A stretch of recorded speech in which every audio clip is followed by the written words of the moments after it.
చంద్రబాబుకు ఊడిగం చేయడానికి పవన్ రాజకీయాల్లోకి వచ్చారని వైఎస్ఆర్సీపీ నేత పోతిన మహేష్ అన్నారు. అలాగే టీడీపీ అధినేత చంద్రబాబు దగ్గర డబ్బు తీసుకుని పవన్ జనసేన పెట్టారని కామెంట్స్ చేశారు. ఈ మేరకు పోతిన మహేష్ మీడియాతో మాట్లాడుతూ పవన్ ఓ ప్యాకేజీ స్టార్, పాలేరు కంటే హీనంగా చంద్రబాబు కోసం పవన్ పనిచేస్తున్నారు. చంద్రబాబు డబ్బు తీసుకుని పవన్ పార్టీ పెట్టారు. ప్రభుత్వ వ్యతిరేక ఓట్లు చీలకూడదని పవన్ కొత్త పల్లవి ఎత్తుకున్నారు. తన ఆస్తులు కూడబెట్టుకునేందుకే జనసేన పార్టీ పెట్టారు అని ఘాటు వ్యాఖ్యలు చేశారు. ఒక సాధారణ అపార్ట్మెంట్ లో ఉంటున్నా అని 2014లో పవన్ చెప్పారు. ఒకప్పుడు కారు ఈఎంఐ కట్టలేనని చెప్పాడు పవన్. ఇప్పుడు 2024 నాటికి 1500 నుండి 2000 కోట్ల రూపాయలు ఆస్తులు ఉన్నాయి.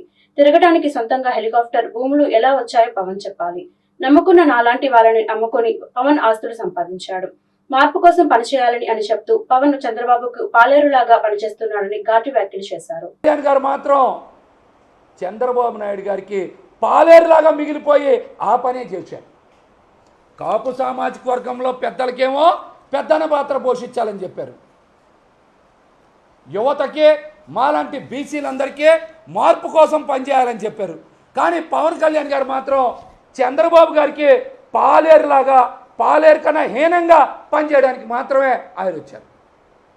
ఈ మాట ఎందుకు చెప్తున్నాను తెలుసా? ప్రజారాజ్యం పార్టీ చిరంజీవి గారు ఎన్నికల్లో పోటీ చేసి నడపలేక పార్టీని ఎత్తేశారు. కానీ పవన్ కళ్యాణ్ గారు మాత్రం పార్టీ పెట్టడానికి ముందే జనసేన పార్టీని చంద్రబాబు గారికి అమ్ముకొని డబ్బులు తీసుకొని పార్టీ పెట్టారు. అందుకనే పవన్ కళ్యాణ్ గారిని ఒక పొలిటికల్ 420 అనాలి. పవన్ కళ్యాణ్ అందుకనే ఒక పొలిటికల్ 420 అనాలి. జనవరి 19 నుంచి మార్చి 12 వరకు 2 నెలల కాలం లోపే మంగళగిరి జనసేన పార్టీ కార్యాలయం పక్కనే 5 ఎకరాల 3 సెంట్లు కొన్నారు. వాటి విలువ హైవే పక్కనే ఉంటుంది. ఆ భూమి మొత్తం కూడా వాటి విలువ 100 కోట్లు.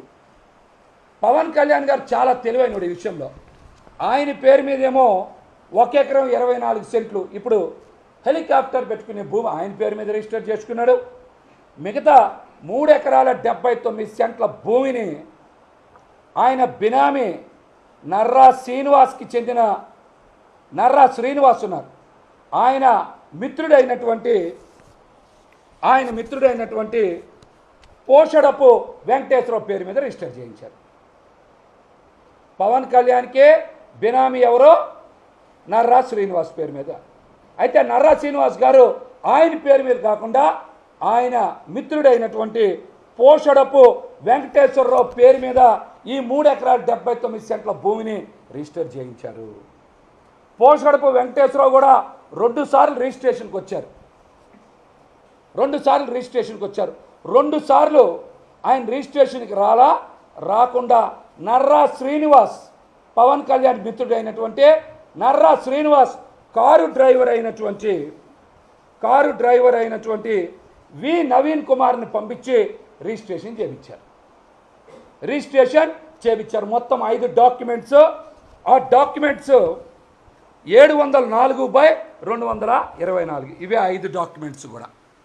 ఈ 5 డాక్యుమెంట్స్ ఇవన్నీ కూడా మీకు ఇప్పుడు వాట్సాప్లో పెడతా.